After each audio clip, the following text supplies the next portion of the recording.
ভয়ঙ্কর গরমকাল চলছিল। একটা ডাইনি নিজের গুহায় ঘুমাচ্ছিল। সে অনেক ছটপট করছিল, কারণ তাকে অনেক মশা কামড়াচ্ছিল। হায় রে, এমনিতেই এত গরম, তার উপরে এই মশাগুলো ঘুমোতেও দেয় না। কি জানি কি যে চায়। দূর হ, আরে যা এখান থেকে, নইলে তোদের সবাইকে খেয়ে ফেলবো। রেগে ডাইনি কয়েকটা মশা ধরে খেয়ে নেয়, কিন্তু আরো অনেকগুলো মশা বাইরে থেকে উড়ে ভেতরে চলে আসে। এবার অনেক হয়েছে, এতগুলো মশা থেকে পার পাওয়া এমন সহজ নয়। যতগুলো মারছি ততগুলো চলে আসছে। এবার আমি কি যে করি এদের। ডাইনি আবার ঘুমানোর চেষ্টা করে, কিন্তু মশাগুলো বারবার তার কানের কাছে এসে গুনগুন করে যাচ্ছিল। বিরক্ত হয়ে উঠে সে হাঁটতে চলে যায়। এই মশাগুলো তো এমনিতেই ঘুমোতে দিচ্ছে না, যাই একটু ঘুরে চলে আসি। ডাইনি ঘুরতে ঘুরতে গ্রামের দিকে চলে যায়, আর ওখানে পৌঁছে দেখে যে গ্রামের লোকেরাও মশার কারণে বিরক্ত আছে। ওফ ও, মশাগুলো না পুরো প্রাণ নিয়ে নিয়েছে। সারাদিন পরিশ্রম করে আসো আর রাত্রির বেলায় শোয়ার সময় শান্তিও পাও না। মশাগুলোর কিছু একটা করতেই হবে। হ্যাঁ, এবার কি যে করি, এত তো চেষ্টা করি ওদেরকে মারার, কিন্তু এগুলো এত বেশি যে যতই মারো শেষই হয় না। চলো আর কিছুদিনের অপেক্ষা, তারপর ওই যে গোলু আছে না, ও শহর থেকে কিছু দামি জিনিস নিয়ে আসছে। শুনেছি আমি, তাতে নাকি মশাগুলো পালাবে। দেখি কি হয়। হ্যাঁ, আমাকেও। এবার শুধু তার আসার অপেক্ষাই আছে, তখন গিয়ে আরামে ঘুমোতে পারবো। ডাইনি তাদের কথা শুনে অনেক খুশি হয়ে যায়। আরে বাহ, এটা তো অনেক খুশির কথা। যদি এমন কোনো উপায় আছে যেটা দিয়ে এই মশাগুলো থেকে ছাড়া পাওয়া যাবে, তোটা সবার আগে আমার কাছে আসা উচিত। ডাইনি নিজের দুষ্ট অভিপ্রায় নিয়ে নিজের গুহায় ফিরে চলে যায়। 3 দিন পরে সে আবার সেই জায়গায় আসে। ও দেখে যে ওখানে অনেকজন গ্রামবাসী আছে। মনে হয় আমি এখানে ঠিক সময় চলে এসেছি। তাদের ভিড় দেখে মনে হচ্ছে যে মশা তাড়ানোর লোকটা নিজের সরঞ্জাম নিয়ে চলে এসেছে। ডাইনি একদম ঠিক ছিল, কারণ গোলু নামের একটা ছেলে শহর থেকে মশা তাড়ানোর একটা বিশেষ মেশিন এনেছিল। দাদারা আর তাদের দিদিরা, আজ আমি যা জিনিস এনেছি না, তাতে আপনারা ভ্যাবাচাকা খেয়ে যাবেন। হ্যাঁ, এর সাইজের ওপরে যাবেন না আপনারা।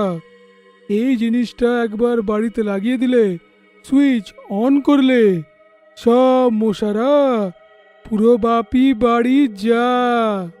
আরে কিন্তু গোলু দাদা, ওটা হবে কি করে? এটাতে কি বিষ আছে দাদা? হ্যাঁ, বিষই ভাবুন, কিন্তু আপনার বরের জন্যে নয়। এই যে বিষটা মশা তাড়িয়ে দেয়, একবার লাগান, নিশ্চিন্তে ঘুমান। বাহ বাহ, কি দারুণ ব্যাপার! তাহলে তো ওটা অনেক দরকারি জিনিস মনে হচ্ছে রে ভাই। সবাই গোলুর প্রশংসা করে, আর এক এক করে গোলুর কাছ থেকে মেশিন কিনতে লাগে। কিন্তু তখনই সেখানে ডাইনিটা আসে। তাকে দেখে সবাই ভয় পেয়ে যায়। এই যে মেশিনটা আছে সেটা আমায় চাই। মশারা আমাকেও বিরক্ত করে রেখেছে, তাই এই সব মেশিনগুলো আমি নিজের সাথে নিয়ে যাচ্ছি। তোমরা নিজের দেখে নাও। ডাইনির কথা শুনে সবাই ঘাবড়িয়ে যায়। কি? তাতে তো আমার অনেক ক্ষতি হয়ে যাবে গো ডাইনি বোন, এরামটা করবেন না। আমায় কারুরই কোনো লাভ বা ক্ষতি নিয়ে কিছু আসে যায় না। আমি শুধু আমার আরাম নিয়ে চিন্তা করি। এবার আমি চলি ঘুমোতে, তাও মশা ছাড়া। ডাইনি সব মেশিনগুলোর বাক্স তুলে নেয় আর নিজের গুহায় ফিরে যায়। ওখানে গিয়ে এক এক করে পুরো মেশিনগুলো সে নিজের আশেপাশে সাজিয়ে দেয় আর বেশ আরামে ঘুমিয়ে যায়। বাহ, অবশেষে আমি আরামে ঘুমোতে পারবো। এই মশারা আমার কোনো ক্ষতি করতে পারবে না। এবার হবে তো মজা। এতটা বলে ডাইনি আরামে ঘুমোতে লাগে, কিন্তু কিছুক্ষণে তার ঘুম ভেঙে যায়। তার আশেপাশে অনেকগুলো মশা ঘুরতে থাকে আর তাকে কাটতেও থাকে। মশাগুলোর উপর মেশিনের কোনো প্রভাব পড়ছিল না। এই সব কি হচ্ছে? এই মেশিনটা কাজ করছে না কেন? মশাগুলো এখনো বিরক্ত করছে আমাকে। এবার কি করি? হ্যাঁ, আমি এক্ষুনি যাই সেই শহরের ছেলেটার কাছে আর তার খবরটা নি। ডাইনি অনেক রেগেছিল। সে দৌড়ে গিয়ে গোলুর ঘরে পৌঁছে যায় আর তার গলা টিপতে লাগে। মূল্যহীন ছেলে, তুই আমাকে বোকা বানালি। তোর এই মেশিনটা আবর্জনা, কোনো কাজের নেই, একটা মশাও যায়নি। কিছুক্ষণ ডাইনি গোলুর গলা ছাড়ে না, কিন্তু যখন তার দম বন্ধ হতে লাগে আর সে বাঁচাও বাঁচাও করে চিৎকার করে, তখন ডাইনি তাকে উড়িয়ে দূরে ফেলে দেয়। কি আমি এমন কি করেছি যে তুমি আমাকে এইভাবে মারতে চাইছো? এক্ষুনি তো বললাম তোকে, তোর মশা তাড়ানোর একটা মেশিনও ঠিকভাবে কাজ করছে না। কি? না না, এটা কোনোদিনও সম্ভব নয়, আমি মানতে পারি না। আচ্ছা আচ্ছা, তো তোর কি মনে হয় আমি নিজের ঘর থেকে এত দূরে এখানে তোর কাছে ইয়ার্কি মারতে এসেছি? তোকে আমি কাঁচা খেয়ে ফেলবো। তুই আমার সাথে ফাজ করলি, একটা ডাইনির সাথে প্রতারণা। না না, থেমে যাও।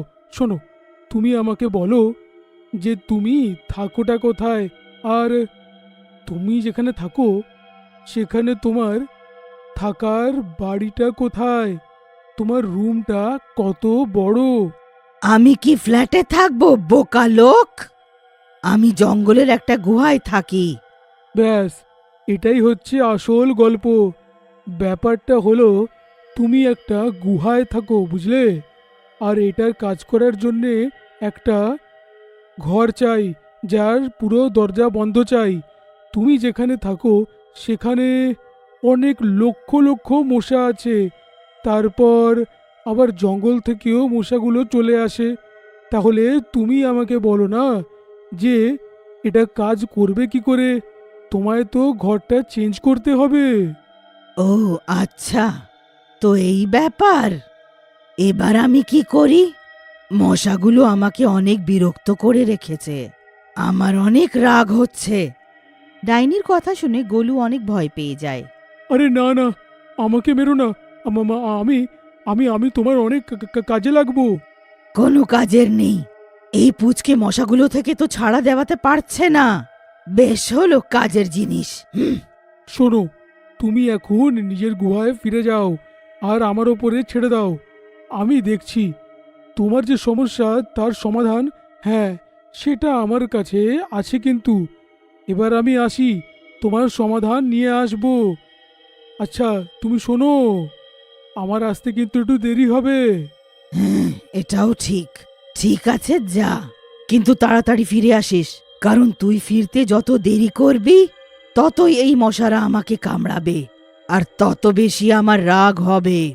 এতটা বলে গোলু কোথাও চলে যায় আর ডাইনি ওখানে গোলুর ঘরের বাইরে বসে তার ফেরার অপেক্ষা করতে লাগে। ডাইনিকে এখনো অনেক মশা কামড়াতে থাকে আর এই কারণে সে রেগে থাকে। ওফ, কোথাও যাই না কেন, গ্রামের কোনো কোনায় চলে যাই না কেন, এই মশাগুলো তো কমই হচ্ছে না। এবার দেখি এই গোলু এই মশাগুলোর এমন কি চিকিৎসা নিয়ে আসে। কিছুক্ষণে গোলু নিজের হাতে একটা মশারি নিয়ে ফিরে আসে। তুই ফিরে এলি? আমি ভাবলাম তুই ফিরে আসবি না। আর এটা কি আছে তোর হাতে?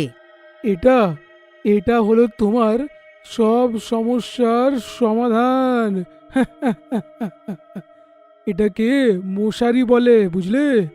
এটা একবার লাগিয়ে দিলে তোমার কোনো সমস্যা হবে না। যত মশা তোমায় কামড়ানো তো দূরের কথা, তোমার আশেপাশেও ঘুরবে না আর। একবার লাগাও আর নিশ্চিন্তে ঘুমাও। বাহ, তোর কাজ আর তোর পরিশ্রম আমার পছন্দ হলো। এই প্রথম কোনো মানুষ আমাকে এত খুশি করেছে। কি যে ব্যাপার, সাবাস। এবার ডাইনি গোলুকে নিয়ে নিজের গুহায় চলে যায় আর দুজনে মিলে গুহায় মশারিটা লাগিয়ে দেয়। ডাইনি আরামে নিজের মশারির ভেতরে গিয়ে শুয়ে পড়ে আর অনেক খুশি হয়। বাহ, এখানে তো কোনো মশা ঢুকতে পারছে না। কতদিন পর এত শান্তি পেয়েছি আমি। ডাইনি গোলুকে তার পুরো মেশিনগুলো ফিরিয়ে দেয় আর তারপর গোলু ওখান থেকে চলে যায়। ডাইনিও মশাগুলো থেকে ছাড়া পেয়ে যায়।